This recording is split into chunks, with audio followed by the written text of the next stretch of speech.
2019년 12월 중국 우한에서 처음 등장한 코로나19는 발빠르게 전세계로 확산되며 5,900만 명 이상을 감염시켰고 이 중 사망자는 무려 140만 명에 육박합니다. 그리고 1년이 다 되어가는 지금까지도 종식은커녕 전 인류는 여전히 마스크 속에 갇혀 살고 있죠. 문제는 인류가 지금의 위기를 어렵사리 극복한다고 해도 우리의 바람과는 달리 코로나19는 언제고 다시 우리를 찾아올 수도 있다는 사실입니다. 그래서 세계 각국의 제약사들은 코로나 바이러스의 감염 예방을 위해 앞다퉈 백신 개발에 뛰어들고 있죠. 그리고 그 중심에는 RNA 백신이 자리 잡고 있습니다. 화이자, 모더나가 개발한 백신 모두 RNA 백신이며 이는 기존 전통적인 백신들과는 전혀 다르죠. 아직 성공 여부는 장담할 수 없지만 만약 이게 성공한다면 RNA 백신은 의료계에 큰 획을 그을 겁니다. 근데 백신이면 다 같은 백신이지 도대체 RNA 백신은 기존 백신과 뭐가 다르길래 이렇게 이슈가 되고 있는 걸까요? 오늘은 백신에 대한 이야기입니다.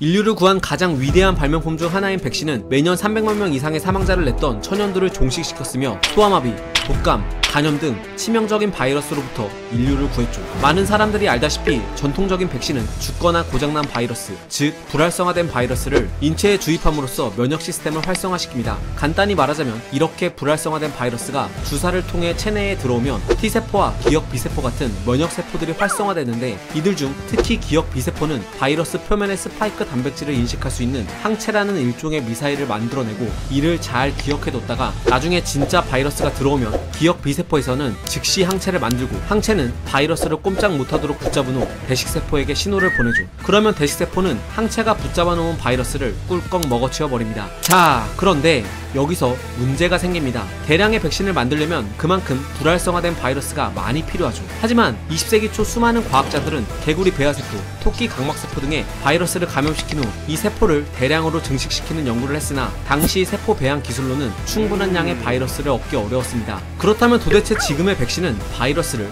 어디서 어떻게 증식시켜 만드는 걸까요? 놀랍게도 그 비밀은 달걀입니다. 1930년대 초 병리학자 구 패스처와 우드러프 부부는 달걀에 구멍을 뚫고 이 안에 바이러스를 집어넣어 배양시킨 후 달걀에서 대량으로 증식한 바이러스를 백신으로 활용하는 방법을 고안했죠. 그리고 70년이 지난 지금까지도 독감을 비롯한 수많은 백신의 80% 이상은 무균 달걀에서 바이러스를 증식시켜 만듭니다. 그러나 이처럼 무균 달걀 기반의 백신은 1회 백신 접종분에 유정란 한두 개가 필요하기 때문에 비용이 많이 들고 달걀에서 바이러스를 증식시켜 다량의 백신을 만들기까지 거의 4개월 가까이 걸리죠. 즉 코로나19처럼 급박한 상황에서는 달걀 기반의 백신은 효율성이 떨어집니다. 그래서 과학자들은 새로운 방법을 고안해내는데 그게 바로 RNA 백신이죠. RNA 백신은 바이러스를 불활성화시키는 대신 바이러스의 유전자만을 활용합니다. 지금 보이는 건 코로나19의 유전자 서열인데요. 이 서열 중에서 바이러스가 인체 내 세포로 침투하는 데 매우 중요한 역할을 하는 스파이크 단백질을 암호화하는 염기 서열은 이 부분이죠. RNA 백신은 바로 이 부위를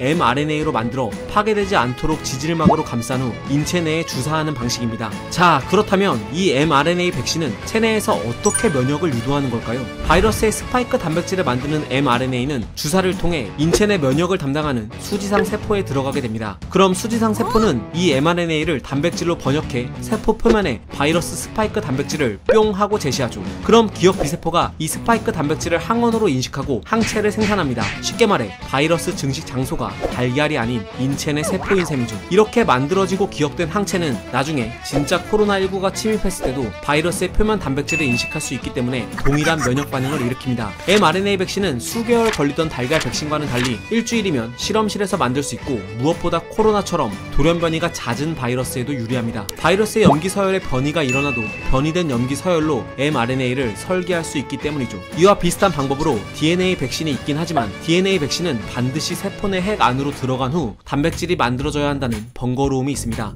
반면 RNA 백신은 세포질에서 바로 번역되고 분해가 된다는 장점이 있죠. 물론 mRNA는 DNA와 달리 쉽게 파괴되는 탓에 백신을 안전하게 보관하는 방법이 필요합니다. 화이자에서 개발한 RNA 백신에 냉동 보관이 필요하다는 말이 나오는 것도 바로 이 때문입니다. 그렇다면 왜 RNA 백신은 여러 장점들이 있음에도 불구하고 빨리 보급되지 않는 걸까요? 그건 아직 인체에 대한 안정성이 완벽히 검증되지 않았기 때문입니다. 지난 2016년 자스 데이브 박사는 에볼라, H1N1 인플루엔자, 톡소포자충을 대상으로 한 실험에서 RNA 백신의 효과를 입증한 바 있지만 인간이 아닌 쥐를 대상으로 한 실험이었죠. 그래서 현재는 사람을 대상으로 효과를 입증한 데이터가 현저히 부족한 상황입니다. 즉 부작용의 위험이 도사리고 있다는 얘기죠. 사실 백신 개발에는 오랜 시간이 필요합니다. 개발 초기에는 동물 모델에서 그 효과를 검증해야 하고 이를 통과한 뒤 임상시험에 들어간다고 해도 처음에는 20에서 80명에게 테스트하고 두 번째는 수백 명에게, 다음에는 약 1000명에서 3000명에게 테스트해서 그 효과를 입증해야 합니다. 그래서 백신 개발은 보통 10년이란 시간이 걸리죠. 그러나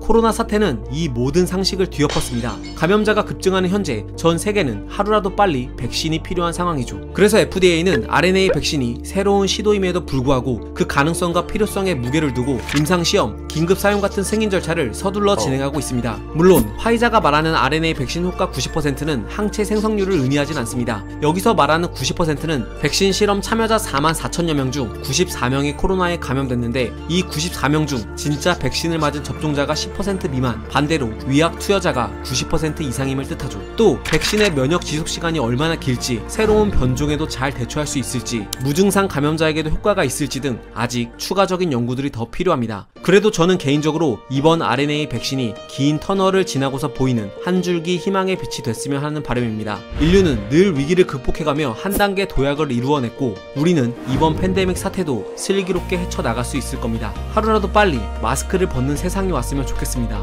이젠 정말로 그랬으면 좋겠습니다. 여러분들은 코로나가 끝나면 뭐가 제일 하고 싶으신가요? 과학은 세상을 보는 창, 지금까지 과학 드림이었습니다. 감사합니다.